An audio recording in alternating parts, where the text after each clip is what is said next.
Hey guys, good morning. Welcome back to our channel, the Eaton Squad. My name is Addie. So for today's video is the 8 important steps of e-travel going to the Philippines. Let me show you the step-by-step guide on this tutorial. Details coming right.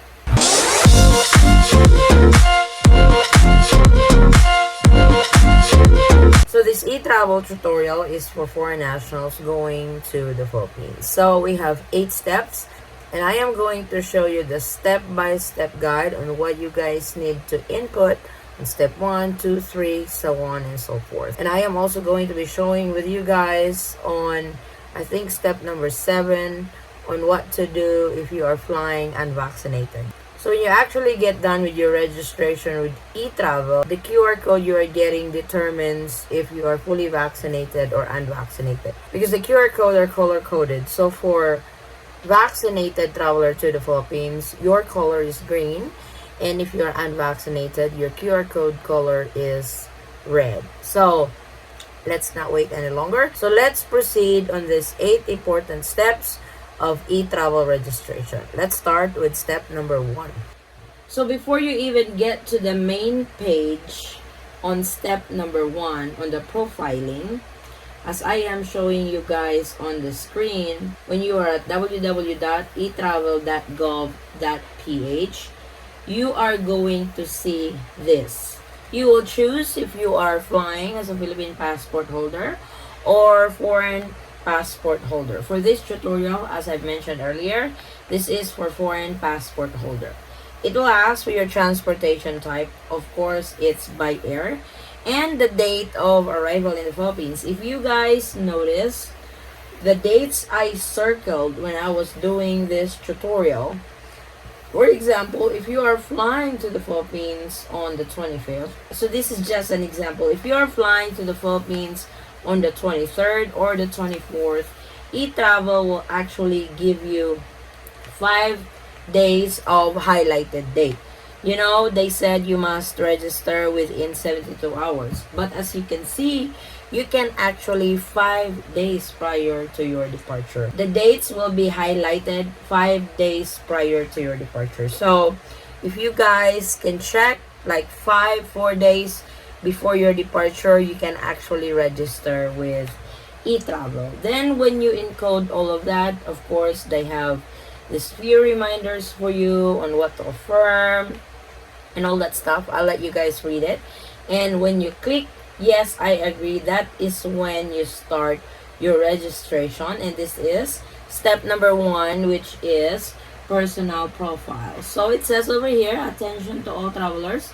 Please ensure that the information you provide is exactly the same with your passport details to avoid further inspection during conduct of border formalities. Kindly double check your encoded data for a smooth and hassle-free journey, as inconsistent or inaccurate information may result in delay. So on the left hand side, you will see the blank page of the personal profile, which is step number 1, and on the right hand side you will see the filled out step number 1 personal profile. So it's very basic, guys. It would ask for your name, last name, passport number, your gender, birth date, and all that stuff. The basic profiling when you are trying to register. So that is very easy to fill out. Then when you are done with it, proceed to the next step, which is step number 2.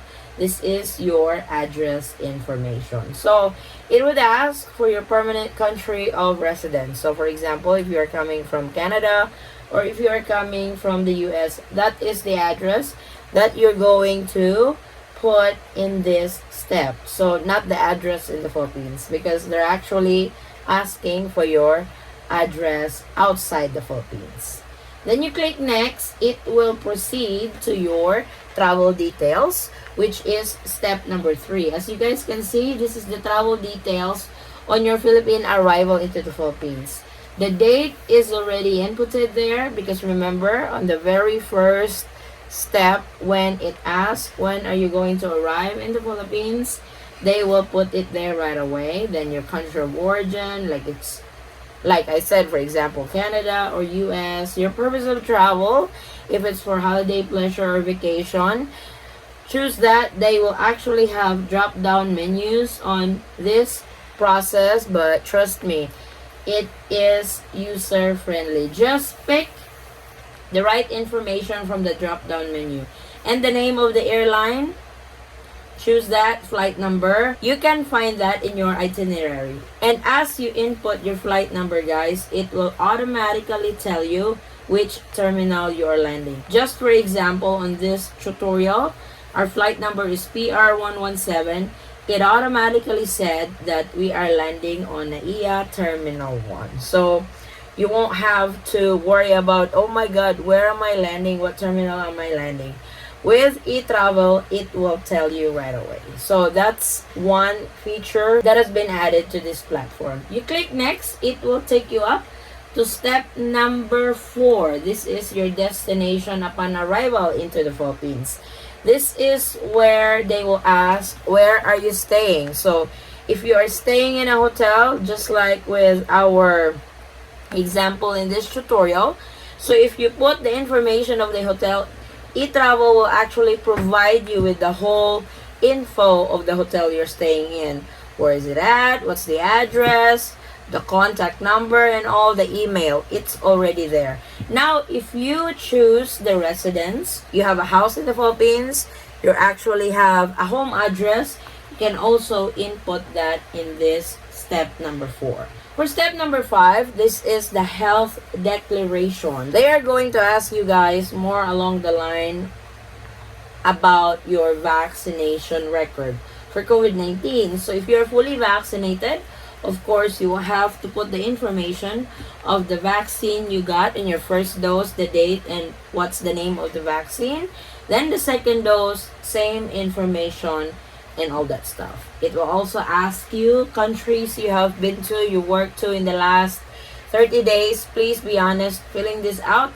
If you actually went to a country before you fly to the Philippines in 30 days or in the last 30 days, put it in there. Then at the very bottom, they would ask you if you have been exposed to a COVID-19 patient or if you have been sick for the last 30 days. So answer it truthfully. They will also have drop-down menus to choose from. So when you are done on page number 5, it will take you up to page number 6, which is the summary. This will actually give you a chance to check what informations you guys have put in your registration, and you can actually go back and redo it if you think you have messed up something. But on this step, you check everything, make sure everything is correct and all, then you hit submit. It would load up and it would generate your eTravel QR code. This is your eTravel QR code. You can download it, you can print it, or you can take a picture of your phone.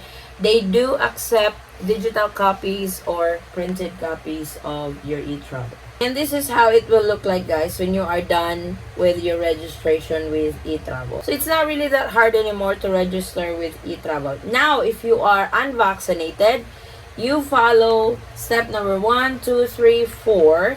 Then when you get to the health declaration, this is when you leave everything blank because you don't have first dose, you don't have second dose, but you have to check this part as it asks, do you have a negative antigen test taken within 24 hours prior to departure from port of origin? You have to check yes over here.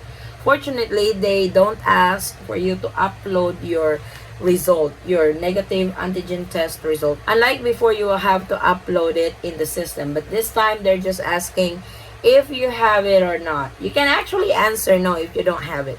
But the problem is the airline. Most airlines would ask the negative antigen test, especially if you are flying unvaccinated to the Philippines. Then when you're done with all of that, you check the summary and hit submit. And this is what it looks like if you are flying to the Philippines unvaccinated. As I've mentioned at the very first part of the video, that they do color coding on your QR code. Green for fully vaccinated and red for unvaccinated. Again, they accept digital copies, printed copies, or however you want this QR code saved, for as long as you can show this to the airline or when you arrive in the Philippines as part of your arrival process as a foreign national. And that's it. That's how you register with eTravel. So make sure to go to the legitimate website, that is www.etravel.gov.ph. Please be careful on those websites that offer services for eTravel that makes you pay, because there's a lot of my subscribers who got scammed with that, with One Health Pass before, and they do it again with eTravel. eTravel is 100% free. So just go to the legitimate website, www.etravel.gov.ph. Don't worry, I'm going to leave the link in the description box for your reference. To those who are going home to the Philippines anytime soon, eTravel is still required. You have to register within 72 hours prior to departure. But as I've mentioned earlier, if you look at the dates, you can actually register 5 days prior. So if your date is highlighted when you are trying to register, meaning you are good to go to proceed on your registration. So to those who have just registered with eTravel, can you guys please share your experience with the platform? I know I get a lot of complaints with eTravel. I know I get a lot of outcry like they have to remove eTravel. Unfortunately, we don't hear any news yet if they are going to remove this platform or not. So I don't know when, but if they do, I'm definitely updating you guys. But to those who have just arrived in the Philippines, during your registration with eTravel, did you guys have a hard time? Were the system hard to load up, or you got confused on what you're trying to put on a particular details? Guys, please share with it. That way we can spread the news to our community that eTravel is not really that bad. I know it's a bit of a challenge, especially to those who are not into techie stuff, but you can actually have somebody register eTravel for you. Those who you trust your information to register with eTravel. If you don't know how to register, if you have a sister, a niece, a nephew, or an uncle, an aunt, you can have them register for you, because it's important that you have the QR code, because they still check that at the airport. So that is our latest travel updates to the Philippines. Thank you guys so much for watching. If you have any questions, concerns, or inquiries with regards to this video or in any of our travel related videos, please comment it down below and I will try to get back to you guys as soon as I can. Or you can direct message me in our Facebook page, same handle, the Eaton Squad. Again guys, thank you so much for the continued support and trust to our channel and to our family. I hope to see you on our next travel update. Stay safe, stay healthy, and God bless everyone.